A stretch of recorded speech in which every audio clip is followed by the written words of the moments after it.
Hey there, everybody. Welcome to this bonus episode of the Higher Ed Geek Podcast, episode number 94 with Hanna, Naima, McCloskey. So she is the CEO and founder of Fearless Futures that works with organizations to really do deep learning around their equity and inclusion of their organization. And it was such a great conversation. She's also coming with kind of an international lens to this work, but obviously, just a very important current topic, the work that's happening across the country and over the world, long overdue in a lot of regards, but it's so great to see that there is momentum building for it.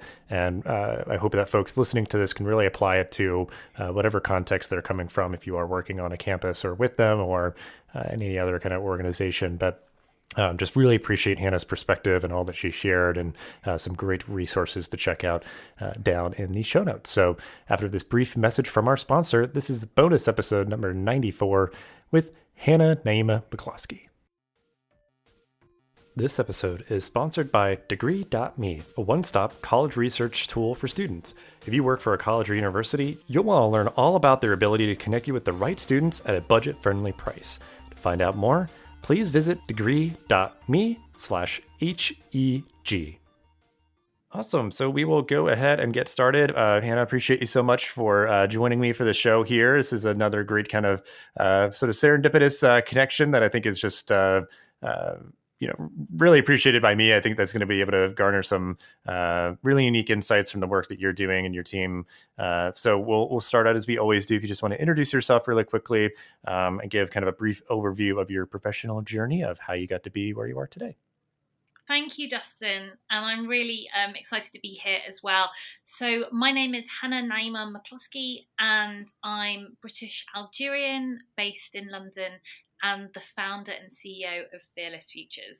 And we are an education and consultancy organisation, and we like to say that we work with daring companies who are, ready to actively challenge inequities in all of their kind of intersections, their lived realities, and kind of addressing them at their roots as well. And we do this through equity and inclusion learning experiences in person and virtually, given the time in which we find ourselves in, and also through consultancy, which focuses on, how do we design equitable ecosystems in our companies, both with respect to people and the relationships we have, but also the policies internally and in some instances the products that companies are creating as well.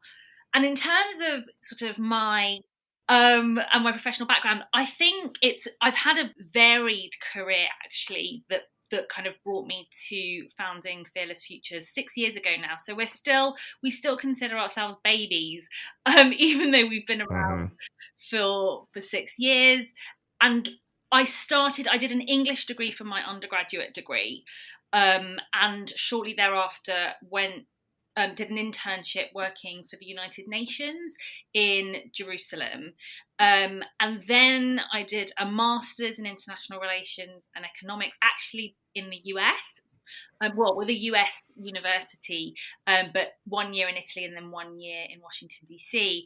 Then I was in banking, and then of all places, from investment banking to start an equity and inclusion training organization. So I'm a jack of all trades in many respects.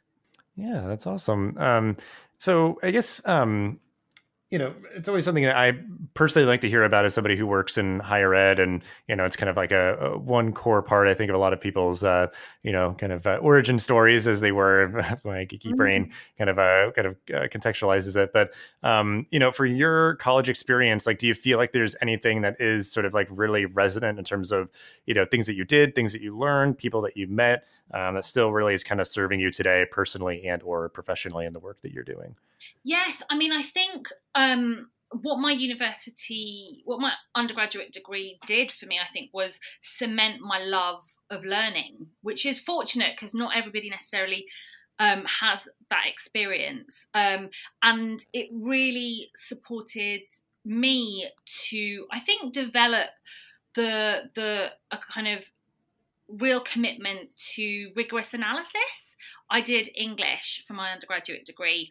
And And the system, the supervision system that happens at Cambridge University is one that's very much rooted in having kind of direct contact with professors once a week. You write an essay once a week. You are with maybe 2 other people maximum and that professor to meet, where they effectively tear apart your thinking. It's quite combative. Ultimately, it's a kind of adversarial approach to learning. But and it might not work for everyone, and I know it doesn't. It didn't always work for me either. But you learn through that method to fail, to get it wrong in your learning, to come at things again, to be pushed much further in the kind of way that you've initially approached something in the writing that you've done. And I think for us in our work today, that very much is kind of core to the equity and inclusion learning that we bring to people. It's very much rooted in sociological scholarship, the scholarship of Black feminists, whose analysis is kind of key to the work that we do. So I would say, that love of learning, being an educator is like so powerful and important, because what we hope to bring is that curiosity that for others to kind of engage in inquiry when it comes to the ways in which inequities play out and oppression plays out in their working relationships and across their organisations, and to really invest their time and energy in deeply understanding these issues. So I'd see that very strongly connected to my undergraduate and then kind of graduate studies. Yeah. I mean, and that was definitely where my brain was going, is just like, kind of this being very hard, complex, and sometimes kind of messy work, doing kind of inclusion and equity work, and but continuing to kind of press onward, always forward, always trying to improve. And, that kind of segueing to, the work you're doing now, and just, if we can kind of dive in a little bit deeper with that, because I know, and it was really great to hear that, you're both kind of, maybe doing, these workshops, and they might just be like a one-off thing for, just individuals or organizations, but also trying to kind of help build kind of the internal capacity to be more inclusive in these organizations. Because I think that is sometimes like criticism as a company tries to like kind of just pat themselves on the back, where they're like, well, we brought in a speaker once and, they kind of fixed everything, quote unquote, like, but if it's like, no, this is like this is a long-term, this is a huge commitment that needs to be made, and a lot needs to be done. Certainly if it's like an older, organization that's been around for maybe like, decades and stuff, they might need to like really be, trying to highlight some of their kind of antiquated ways that are not being, inclusive to like recruiting, diverse populations, or, retaining them and having them be satisfied and that sort of thing. So I guess, if you want to talk about kind of, how you navigate those things of kind of those, the workshops, the ongoing kind of consultative work, and just like what kind of like keeps you engaged and motivated, because obviously it could be obviously just very hard, draining work and stuff at times. So, what kind of continues to sort of nourish you as you commit yourself to this work? Yeah, I mean, those are some great questions, and I think you've kind of really hit the nail on the head, Dustin, because a lot of people approach inclusion training as a band-aid. And as a way that they can just sort of absolve themselves. They can like see it as an ointment. They're like, but we've done the 60-minute training, and then all has kind of disappeared. We strongly resist that tendency, and really see training as the starting point, not the end destination.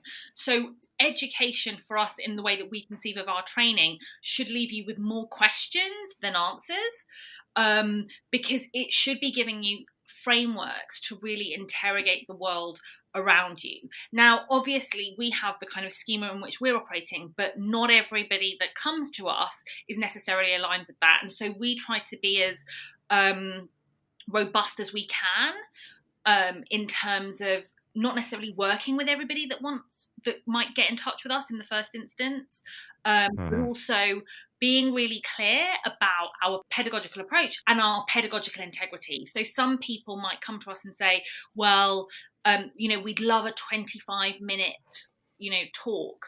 Now, we just would never agree to do it. And there are times very early on for us as an organisation where we might have conceived of that and been like, gosh, we didn't have any clients when you start. But we've always tried to be really determined in and being ambitious actually for people that get in touch with us to kind of take them further than perhaps the horizon that they're at. And then we also meet that with knowing that people need to start somewhere as well, and that we can't be responsible for everybody else's commitment to this, but we can support them where they're at and get them going, and hopefully with the challenge, provocation and kind of depth of inquiry that we offer them in our workshops, that they will be provoked to go further, whether it's to work with us or whether it's to kind of build out their capacity in other ways. Our commitment is to ultimately be redundant as an organisation, not one that goes on and on and on, otherwise we've probably failed substantially, which is unlike other organisations who perhaps want to always be in need. We want people to have that internal capacity, exactly as you said. But to kind of move to your the kind of the follow-on question of what is it like to do this work? I mean, I think it's a real honour to be able to engage with people in the kind of deep learning that we do, in particular in programs that are our kind of longer, more established, or kind of not necessarily more established, but deeper programs like our Design for Inclusion program. That's 3 days. And I find it to be a real honour to get to be with people as they do learning. I think when you're doing deep learning, it's a very vulnerable process, to kind of allow yourself not to know things and to do so in public, I think takes a lot. So I always come as best I can with the spirit of generosity when I'm facilitating myself, but also when we're kind of thinking about people on their various journeys. And I do that, within the context of my sort of paid role. Obviously, there might be times when you feel frustrated that people aren't engaging with things the way that they should. But as an educator, myself and my team try and really come with a lot of compassion and generosity for people as they fumble through challenging topics that are confronting, that perhaps they didn't want to acknowledge or see in themselves, that they didn't want to be a part of, and what it means to kind of engage and grapple with that very, very deeply. So for me, I actually get very energized when I don't facilitate as much as I used to, but when I do, I'm very energized by the experience and feel very grateful to be able to do this kind of deep and transformative work with people, and that there are people who are open and courageous enough to kind of embark on those journeys. Yeah, I can imagine that's really like resonant as like just seeing someone trying, because that means like they're kind of earnestly, willing to put in the work and those sort of things. And it might be imperfect and kind of fumbling and those sort of things, but it being really that is just like a really positive step, because I think my brain is kind of clicking in a lot with like kind of the concepts of like inertia and momentum, like so many people in terms of their viewpoints on race or any of these things, like they're just stuck in sort of like an inertia of what maybe of they think that they're sort of more progressive, and they're like, oh no, I don't even see race, or any of these sort of like adages that get thrown around a lot, and they think that they're kind of more enlightened than they actually are, and not realizing kind of the whole kind of systemic nature of the racist society that, especially in America, we live in, and the whole history and everything. So I think it is like both on kind of the individual level and on the organizational level, I can imagine, you're really trying to work towards getting that snowball starting to roll, so that it eventually gets to a point where it's just like, nope, we can't stop. We've got this going, right. And policies are being made, and they're just really enacting an entire. And I love that the word choice there of like the ecosystem, like it's all kind of just evolving and, kind of almost like happening on its own, that like people are keeping each other honest and like being cognizant of their own word choice. And then just like, there's pay equity and all these, really important things that, far past overdue, but, thankfully, I think, kind of segueing to my next question of like this current moment, I feel like just at large, we're starting, I think, to kind of break through that inertia, which again is just far past overdue. But I guess what to you, just kind of anecdotally, like maybe in terms of like either like the if organizations are coming to you to want to work in a more deep way or anything, but like, what do you think about this current moment? Like, how is it feeling so much more relevant and maybe like visceral on your end of being able to perhaps be more welcomed in to be doing this work or anything? I guess, yeah, like what comes to mind in that way of like what's making this work feel so much more relevant now? Obviously, we know that there's sort of the catalyst of, police violence and those sort of things, which I think has, kickstarted it a lot recently. But yeah, I guess just any thoughts on kind of this current moment and how it's kind of shaping the work that you're doing. Yeah, that's a great question. And I think there has definitely been heightened activity. I mean, I think it was very public, heightened activity from many corporations who, for the first time, probably were acknowledging the ways in which, and they might have not used these words, but were being confronted with the ways in which anti-Black racism plays out in the world, and also their potential participation in that. I don't know whether they necessarily ever saw themselves concretely, which is why I use the word potential. I would say that, to the extent they're, that more often than not, they probably were. But I think that there's something, it's one of these very difficult things because, of course, the violence of anti-Black racism is over 400 years old. And so there's a tension there between large institutions, more often than not, white-led, majority white leadership, sort of having their moment of awakening. But then on the other hand, what did it take? What cost was there in that process for them to have that moment of reckoning?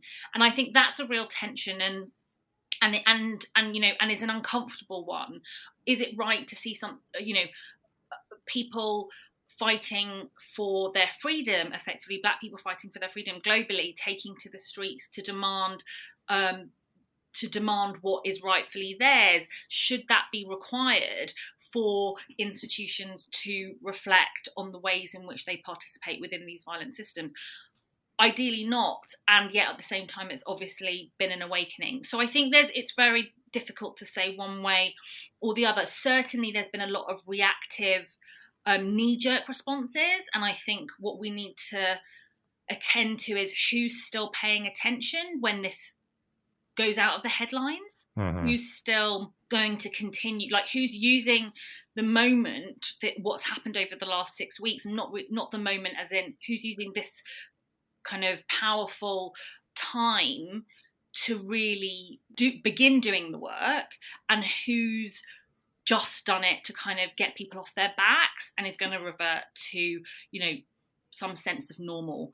And I think we need to see what emerges. Like, are people still, writing press releases about it in 6 more weeks? I don't know. I'm sure that there will be companies that really take this time to think very carefully about what they're doing, and really go into some very deep, interrogative, reflective, internal work, and what that means externally as well. And I think that's a good thing, and it's a shame it's taken them longer, right? But they're there, but they've eventually got there. So I think we've tried not to kind of indulge people's knee-jerk reactions, and have really urged people to kind of think about where their true commitment is, and to spend some time in that and the discomfort. Because one of the things that's also a kind of mechanism of whiteness and white supremacy is this kind of very urgent need to fix things, rather than perhaps sit with the discomfort of what it means to be participating within it in the first instance. And I think that's something that is also a kind of interesting space to kind of reckon with. Yeah. Be moving to action at some point, but to do so in a way that kind of honours the long-term goal. Yeah, because I think that we see that so much of, like, even just in the odd moments of, like, a scandal hits an organization and they're like, okay, never will happen again, and those sort of things. It's just generally the idea of, like, the stuff that certain organizations are doing right now around inclusion work, like, it's not brave. It's like, just like, that's what you should have been doing all along, like, and that sort of idea of, yeah, they're just kind of like taking this opportunity where, kind of everybody's on the side of sort of like doing what they're doing, versus it being like, yeah, you're doing it when it would be kind of, like weeks, months from now, you're like showcasing kind of maybe like the messy progress you've been doing in terms of pay equity in your organization or something, and it's like, Right. wow, that's actually like really brave to be transparent about like, this took a long time. It was actually like, a very sort of like, I don't know, emotionally jarring where you're realizing like, wow, we have like awesome people on our team and we like just, kind of were aloof to the fact of that we were, having this huge, equity gap in terms of pay and certain things like that. Like that would be refreshing and that would be kind of, Mm-hmm. more than like, I don't know. So, because it's like any of the things in terms of like changing names of things and all that. It's like, cool. Okay. What else are you doing? Like, that's every time I see that, I'm like, awesome. Thank you so much for doing that. Yeah. That's like one little piece of the puzzle of like, systemic racism that you have this like, like the mascots and the names of teams and all that. And it's like, cool. Okay. Yeah. What's next? Like, what else are you doing? So yeah, it is interesting because I think, yeah, everybody wants to kind of prove like, hey, look, see, cool. We're not, Yeah, we're not the bad ones. yeah. So yeah, that's, I think it's definitely the tension of like, okay, yeah, you're kind of just being reactive and doing what you feel like you have to right now. So like, Mm-hmm. not kind of like overly celebrating something, if you come in to like help, consult with an organization or do a workshop, it's kind of like, I'm sure they might be looking for like, yeah, like, we're so great. We're so, progressive or something. It's like, no, yeah, let's just get to the necessary overdue work here. And let's, that sort of thing. Cause it's like, Right. this is going to be hard and uncomfortable. So let's like not get too grandiose about, what we're doing here. Like certainly it's large in the sense of its importance and necessity, but like, I don't know, I can imagine maybe like some of that vibe sometimes is like, yeah, that is more what they're looking for, is sort of like the PR blitz of like, look at us, we did a inclusion workshop or something, and it's like, no, like that's not what this is all about. Absolutely. And I mean, I think sort of confronting and grappling with what it means to kind of fail in doing this work is in part the kind of definition of accountability in the same breath, because to be accountable means to be responsible for the kind of outcomes that you've been a part of, and the idea that there is some perfection that is possible to achieve when it comes to cancelling out and disrupting and interrupting the harm that is systemic. Like it's just misdiagnosing the way these issues manifest in reality to think that that an organization is starting from a point of perfection. We do this work day in and day out and support other organizations, and we have to also continue to do the regular interrogation of our own practices, and are always finding further areas where we've done something one way and it hasn't been in service of equity for our trans colleagues, for example, and therefore we've needed to adapt to change. And it's funny because lots of people have come up and they said, do you do audits? We want to do an audit to know where we're at.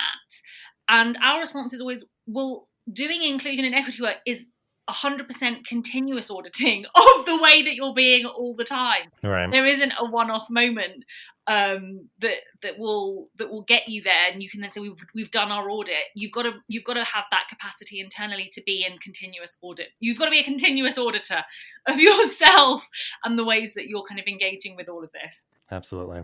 Well, I think that definitely moves on to like the piece that I wanted to talk about next is kind of like those outcomes, because I think like, I'm sure, there's the reticence in organizations to like overly, and again, the word choice here is implying that it, I don't know, not worth the investment, but like the perception from perhaps, leadership of different organizations would be like, okay, well, we don't want to overly invest in this, we'll, yeah, do a workshop one-off or whatever, because it seems as though it might not be, bringing in any return on that investment. But I am absolutely certain that obviously there is, really positive outcomes that come from this, and they're probably just not measuring them in the right way and that sort of thing. So, and the work that you're doing, and if there is any kind of just good anecdotal examples that you have of just like the value of these inclusion practices happening and being obviously an ongoing long-term commitment.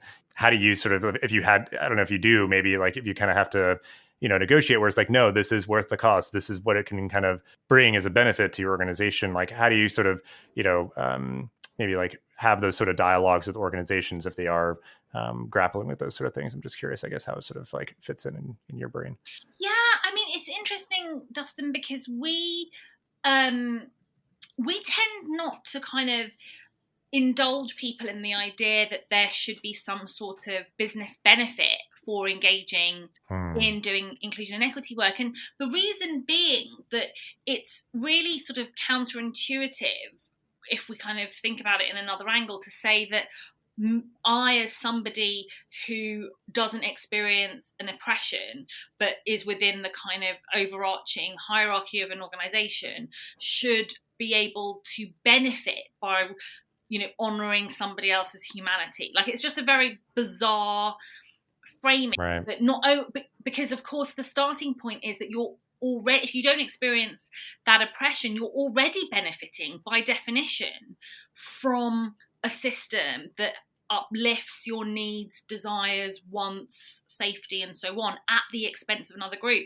So to then say, but I need further benefit, I need additional benefit from doing what is really just correcting historical harm and the ways it plays out in the present, is something that we try and surface for folks and say, if we kind of engage in this narrative of how you benefit, we haven't actually disrupted the kind of the very underlying schema here. So we kind of veer away from that. What we do obviously need to show, and what we do care about, is what people do go on and do after our programs. And I think, that's obviously, we want people to move into action that's in service of equity. So we are, fully supportive of that. And our programs are designed to give people those frameworks, tools, and skills to precisely do that. So, for example, in Europe, we have often in very large organizations, they might have a regional cluster called EMEA, which stands for Europe, Middle East, and Africa. And what normally happens in those setups is that the Middle East and Africa are actually subordinate to Europe, which of course is a very classic colonial dynamic, where everyone who's kind of responsible for the regions of France or Germany or the Nordics or the UK has kind of one area of focus, and the concerns and needs of the business related to the Middle East and Africa are kind of subordinate and secondary. So now it might not feel like a very big deal to say, well, a senior leader has restructured their entire leadership framework in order to equalize or make more equitable the way that power is engaged with at that level. But it actually takes a lot of work to get people to that conclusion. It takes a lot of deep analysis around the ways in which racism and colonialism play out in our organizational structures. And of course, the outcome is creating greater space and distribution of power for regions that otherwise are, as I said, kind of subordinated. And that is a very important outcome, if we're thinking about this very kind of holistically in our organizations. So that's an example. Now, I wish it was quicker to get to that point than the 3 days Design for Inclusion program, for example. But that's the level of, people need to have real depth to end up coming to these conclusions, and to also then have the requisite skills in order to make the case for their peers as to, for example, as to why that should then be the case. Yeah, well, that's a far better way to look at this, because I wasn't sure, just framing this question, I guess, I'm just sort of well, the value to adding, the value out of these inclusion practices, maybe you have to capture it in sort of an ROI framework, but no, absolutely. It's kind of just doing it because it's the right thing to do, and just building, trust in your organization, and just sort of safety and those sort of things. And, not doing it so that you can, because I guess it made me think of just it's the probably, these rich people who just well, I only donate to charity so I can write it off on my taxes or whatever. It's so what you don't even care where you donate or what is done with anything. What you're just sort of it's well, no, I'm only doing this so that I can get people off my back or something, or that sort of thing. It's no, it should be a more existential kind of values driven. It's this should be important to your organization. This should be important to your leadership, and you should be kind of showing that through your actions of how you integrate, these practices into your organization. So, That was very good. Kind of like checking myself in this of just like, well, yeah, that's where my brain went first of like, well, no, yeah, it could just be like dollars and cents and retention of employees and this sort of thing. And it's like, yeah. I mean, that'll all happen, but like you don't want to almost like entertain that or sort of get like sucked into that black hole. Yeah, it really should be. Resist that black hole. Absolutely. Yeah. So that's great. I really appreciate that. So then, because I think it really is. I mean, you're highlighting this in I think a really like meaningful and kind of values driven way versus it being, cost benefit analysis and this, that, or the other thing. So like, what other advice maybe would you give just really, the people who are, trying to do better on maybe an individual, if you want to take it either way or both. I'm thinking of like advice for the individual, just trying to be a better human kind of thing. And then also, these organizations that are trying to, make really meaningful long-term changes and stuff. Just kind of any like kind of advice that you would give is that might just be kind of little seeds that might grow, into kind of, different things. But yeah, any advice you kind of give on maybe both like kind of micro and macro level. I think the advice that I would give is to really, there is scholarship on this is wide ranging and has been in place for a long time. And you might not find it in traditional corporate contexts, like the Harvard Business Review, which does do a lot of very good stuff.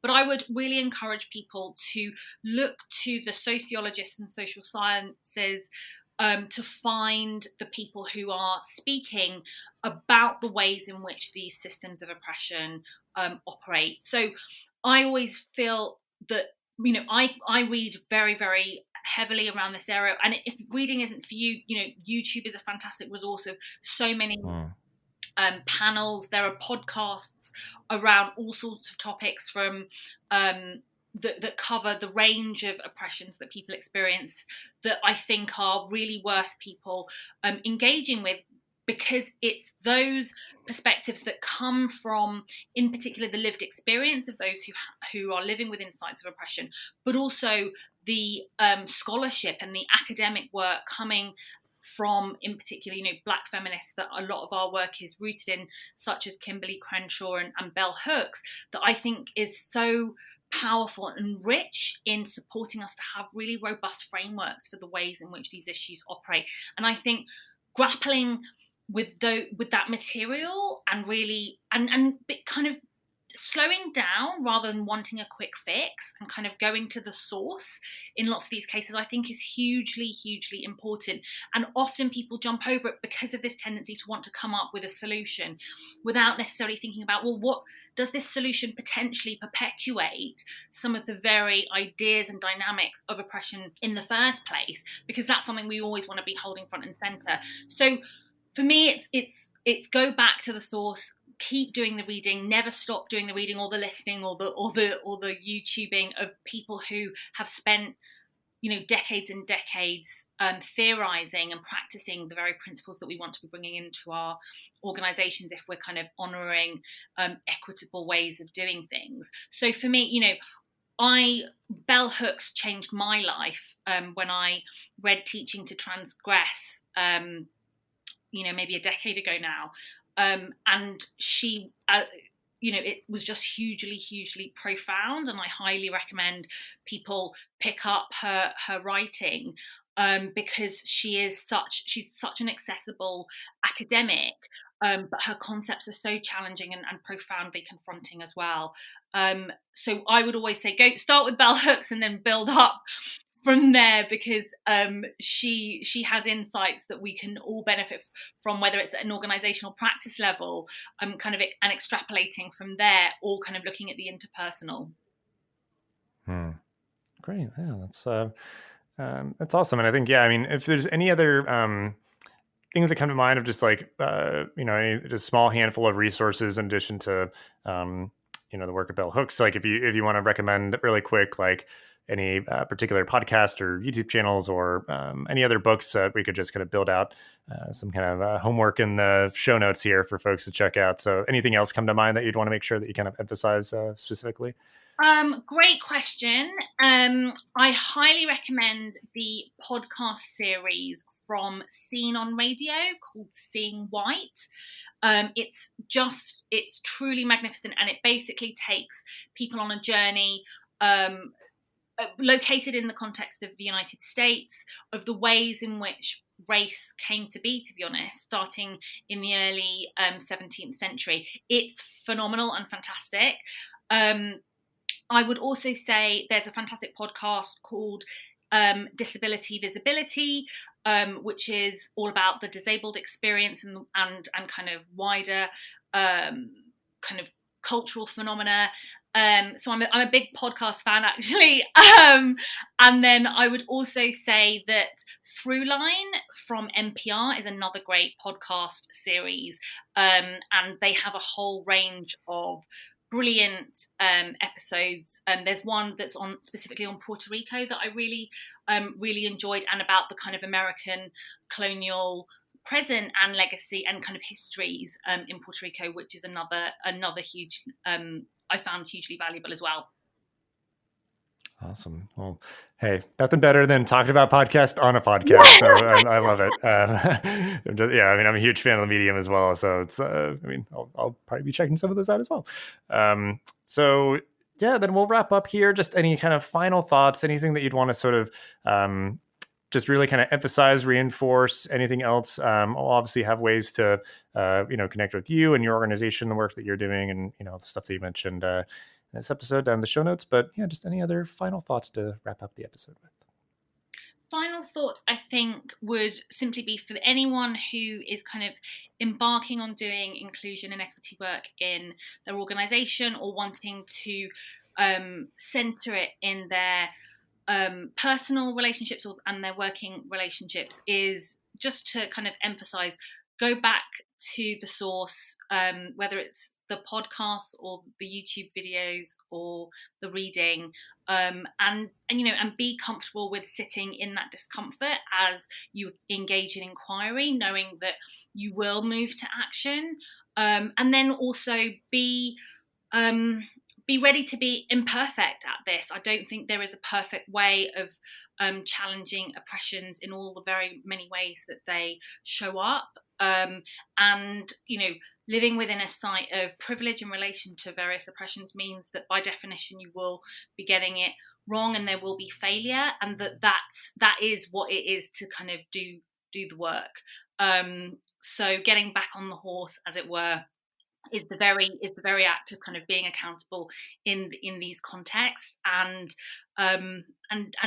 recommitting to doing better next time. Absolutely. That's great stuff. And just really appreciate you sharing your insights and your experience, and obviously just such relevant and important stuff right now. And I'm so glad that we could take some time to talk about it on the podcast here. So thank you so much for your time. Thank you very much, Dustin. Appreciate it.